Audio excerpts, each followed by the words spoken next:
Welcome back to the channel, guys. My name is Nick. This is the Fountain of Truth. Just wanted to make this video and just kind of go over fulvic acid, humic acid, whether it's something that you would want to include in your detox protocol, whether it's something you would just want to include for mineral absorption or performance enhancement, or if it's something that's risky and you should avoid. So I wanted to go over some of the conflicting evidence with you guys. It is something that I have been incorporating. I've dealt with mold toxicity and I am under the supervision of a professional while I'm doing this. So it is something that I would at least recommend consulting a professional about before you start, working it into your routine anyway, because obviously I'm not a doctor. I'm just someone who's in the process of trying to get their health back and who's actually made a tremendous recovery from where I was at. So basically, this first study that I have, it says the effect of humic acid on oxidative stress and neuroprotection in traumatic spinal cord injuries. So this is an experimental study. And basically, it is, they go over the different mechanisms kind of. It's not a really long study, so I recommend just looking at it. But the main point in this one is the significant recovery in paraplegia levels as we compared the humic acid group with the control group. So there was a significant recovery in paraplegia level. That's pretty remarkable. It's pretty awesome if you ask me. They do have a couple as far as the impact of humic acid levels on your microbiome. That one as well. So if you go down here, it says humic acid have profound effect on healthy colonic microbiome and maybe potentially interesting substances for the development of drugs that control the innate colonic microbiome. So that was pretty interesting too. They have kind of different studies on here. This one is the let me see, this one's pretty long. I went through this one as well. Therapeutic potential of fulvic acid on chronic inflammatory diseases and diabetes. This one, it kind of goes over what fulvic acid is. Basically, fulvic acid comes from humic substances that are produced by microorganisms in the soil. So it is produced by the breakdown of plant material. They do have specific electric charges that attract them to metals and minerals and even glyphosate. They've shown that it can bind to glyphosate and it can bind to like molds, mycotoxins in the digestive tract. And then it says, we show that available research has been minimal, but there is such substantial evidence to pursue fulvic acid research and preventing chronic inflammatory diseases. Kind of, this is just the introduction, kind of what it is, and how the immunomodulation, it can be both pro-inflammatory and anti-inflammatory. So that's something to keep in mind. But as you're looking at it, it shows the mechanism by reducing the release of pro-inflammatory mediator cells. It also says, unfortunately, these in vitro studies have been, very small. There hasn't been a lot. And then it shows, it also has been shown to increase inflammation. But something to keep in mind is inflammation is not always bad. Inflammation is your body's response to injury. So this is something that it it seems to provide proper immune function. If you see on the last where my mouse is over here on this last sentence, this gives rise to the thought that fulvic acid can activate the immune system when needed to protect against infection. So it can actually trigger the immune system when when it's needed. So that's pretty interesting. So it can be pro-inflammatory and anti-inflammatory. It kind of modulates your inflammation based on your needs. So that's something to keep in mind too. So it's not always bad that it's pro-inflammatory. However, it does have antioxidant effects, but it also has pro-oxidative effects.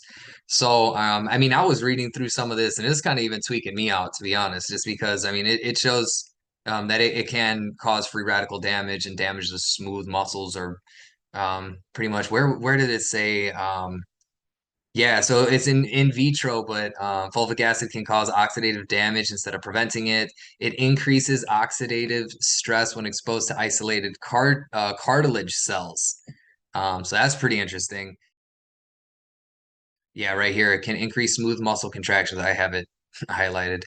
So yeah, it I mean, there are some potential negative consequences of this too, which is why I would recommend doing this under the guidance of a professional for sure. This one's gut health, similar to the other study I was showing you guys as well.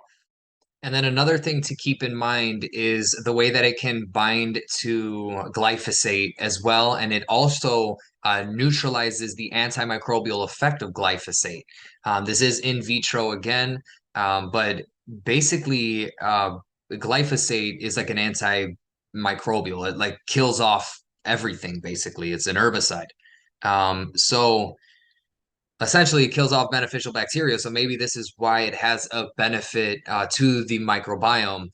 It says, though many studies have reported that glyphosate can be sorbed to humic acid, so it has that electrical charge that can bind to glyphosate, there's no data about the effect of humic acid on the antimicrobial effects of glyphosate. So it basically said that this present study um, was showing the ability of humic acid to neutralize the antimicrobial effect of glyphosate. And it is in vitro, so I mean, take it with a grain of salt, but that's pretty interesting as well. They also have this one. It's just some information it's similar to what I'm doing, basically getting all of these studies together and kind of putting it in a cohesive format, something that's concise. This one, it says, environmental chemicals such as pesticides can be removed by humic acid, and it gives you the two studies that I've already shown you. Those were the sources. Humic acid increases cell membrane permeability, which facilitates the transfer of minerals into the cell. So it helps absorb minerals, which is really important if you're, for instance, on a low carbohydrate diet and the kidneys are flushing more minerals. So that's like pretty interesting as well. Just a lot of different benefits, potential risks associated with this. This one's the anti-inflammatory properties of humic acid substances. Basically, they reduced C-reactive protein levels in patients suffering from osteoarthritis of the knee. And I think that's pretty interesting. I was wondering, I mean, if anyone really knows what this means up here, because I'm seeing, it can cause oxidative damage when exposed to isolated cartilage cells. And I'm wondering if they mean cartilage like in your joint. Um, Personally, I have noticed an increase in joint pain and discomfort since I started taking this. I've also noticed from what I've thought, it might be detoxing symptoms, but like shortness of breath and like things like that. So I didn't know if like this has anything to do with you know, smooth muscle contractions or anything like that. I don't want to freak myself out, but I was doing some heavy sauna sessions along with taking this, and I could tell, I feel like my symptoms increased every time. But according to the doctor I've been talking to, he says that that is a sign I'm in the right track. I just kind of tapered down, and instead of taking once in the morning, taking one in the morning, one at night, I only take one capsule every other day, just until I start kind of feeling a little bit better. But there is a lot of different studies out here. I mean, I'm only kind of scratching the surface of some of these, but I want to know what you guys think. Do you think that this is something that should be included in a mold detox protocol? Do you think that um, our bodies already have detoxifying mechanisms involved with, everyday life? So there's no really need to enhance it with these binders. You just got to get out of the mold and, get some vitamin D and let your body do the rest. Do you think it's useful? I'm wondering what you guys think. I appreciate you guys tuning in. Please drop a comment, drop a like, and just, let's keep the conversation going. Remember, guys, your health is in your hands. Take it easy, everyone.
to the microbiome.